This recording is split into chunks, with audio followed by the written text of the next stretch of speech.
Meus irmãos e minhas irmãs, paz e bem. Feliz Páscoa. Na antífona de entrada de hoje, vinde benditos de meu Pai, tomai posse do reino preparado para vós desde o princípio do mundo. Aleluia. Hoje nós nos encontramos com um momento muito interessante dos Atos dos Apóstolos, porque durante esse tempo da Páscoa nós vamos ouvir todos os Atos dos Apóstolos. Então veja que interessante. Hoje nós ouvimos uma narração de um episódio que acontece no tempo da igreja, ou seja, terminou o tempo no qual Jesus estava nessa terra, aonde ele era preponderante fisicamente para que a salvação acontecesse. Então, com a ascensão, essa missão ele passa aos apóstolos, à igreja. Então, no tempo da igreja tem uma cura no templo de Jerusalém que é muito interessante, porque Pedro e João, eles foram até o templo para a oração das 3 horas. E ali um coxo de nascença está na porta formosa pedindo esmola, e esse homem então pediu uma esmola. Os dois olharam para ele e vai dizer assim: olha para nós, Pedro vai dizer. O homem fitou deles os olhos, talvez cheio de esperança de ganhar uma esmola. E Pedro decepciona: não tenho nem ouro nem prata, mas o que eu tenho eu te dou. Em nome de Jesus o Nazareno, levanta-te e anda. Pedro dá para ele a mão direita, e este homem dá um salto, e então os seus pés ficam firmes. Então ele pulou, ficou de pé e começou a andar. O texto de Lucas vai dizer assim: foi andando, pulando e louvando a Deus. O povo todo ouviu o homem andando e louvando a Deus, e ficaram admirados e espantados com o que havia acontecido com ele. Veja que este homem estava ali na Porta Formosa. O Evangelho de Lucas, que é o mesmo autor dos Atos dos Apóstolos, vai colocar que Jesus muitas vezes vai ao templo. E este homem, então, muito provavelmente, se encontrou com Jesus e não foi curado no tempo de Jesus, mas foi curado no tempo da igreja. Então isso nos ajuda a perceber uma coisa: o tempo da igreja não é menos fecundo do que o tempo de Jesus nesta terra, porque a igreja é o modo que Jesus encontrou para continuar a sua ação salvífica. E a palavra salvação tem a mesma raiz de saúde. Então, curando este homem, devolve para ele uma relação nova, porque este homem ficava na porta do templo sem poder entrar no lugar sacro do templo. Agora ele pula e vai lá dentro e vai louvar, vai agradecer a Deus por causa daquilo que aconteceu na sua vida. Assim, nós encontramos motivação para o Salmo 104. Dai graças ao Senhor, anunciai entre as nações, cantai em tuais salmos, publicai todas as suas maravilhas. Gloriai-vos, exulte o coração, procurai o Senhor Deus e seu poder, buscai constantemente a sua face. Ele mesmo, o Senhor, é nosso Deus, ele sempre se recorda da aliança. Então, a experiência com Deus é edificada na memória. Nós que devemos fazer memória da ação salvífica. É importante, meus caros, fazer memória da ação de Deus na nossa vida, porque senão a gente fica somente no choro daquilo que está nos faltando, sem perceber a grande obra de Deus na nossa existência. Ora, caríssimos, mas não somos só nós que recordamos, Deus também se recorda da aliança. A aliança que está falando no Salmo, a aliança que Deus fez com Abraão, a promessa que Deus fez a Abraão de uma terra e de uma descendência. Não, ele não nos esquece, ele não esquece a promessa que fez aos nossos pais, e ele é fiel para sempre a essa promessa. Então, nós ouvimos hoje no Evangelho o mesmo texto que é proposto para a última missa do domingo da ressurreição. Uma página famosa do Evangelho de Lucas, aquela dos discípulos de Emaús. É o mesmo dia da ressurreição, é o entardecer do dia da ressurreição, e esses discípulos começam a sair de Jerusalém e ir para Emaús. Percebem que no caminho de fé eles iam para Jerusalém com o Senhor. Agora eles abandonam e vão para Emaús, se distanciam. Jerusalém era a cidade para eles que estavam feridos, porque ali para eles tinha terminado a história de Jesus em uma cruz, mas não só, era decepção também com a comunidade mãe de Jerusalém, a comunidade apostólica.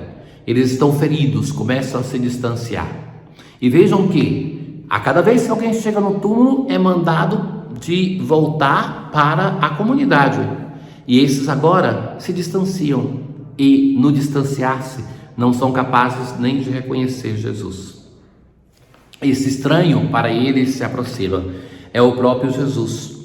Então, o modo como eles falam com Jesus, desconhecido, pergunta: o que ides conversando pelo caminho? Ora, o episódio era tão marcante da morte de Jesus que não podia ter outro tema. Por isso eles vão dizer: tu és o único peregrino em Jerusalém que não sabe o que lá aconteceu nesses últimos dias? E Jesus fala: o que foi?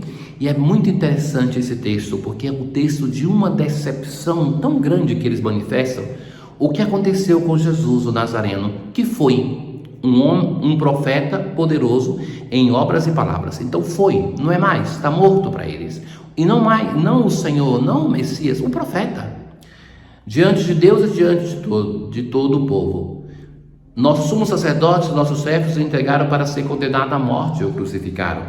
Nós esperávamos, não esperam mais, que ele fosse libertar Israel. Mas apesar de tudo isso, faz 3 dias que todas essas coisas aconteceram.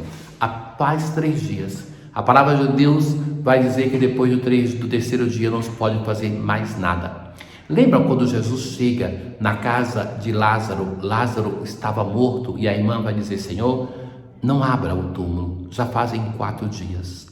Então já não tem mais nada para fazer. E Jesus vai insistir. Então, esse diálogo é um pouco o resumo do sentimento dos apóstolos todos. Um sentimento de decepção, já se sentir traído. Foi um profeta, nós esperávamos. Então vem a repreensão de Jesus: como sois sem inteligência e lentos para crer em tudo que os profetas falaram. Será que o Cristo não devia sofrer tudo isso para entrar na sua glória? Aquilo que Jesus já tinha anunciado por 3 vezes na vida pública, de buscar convencer os seus discípulos sobre o seu caminho de paixão. E começando por Moisés e passando pelos profetas, explicava aos discípulos todas as passagens da Escritura.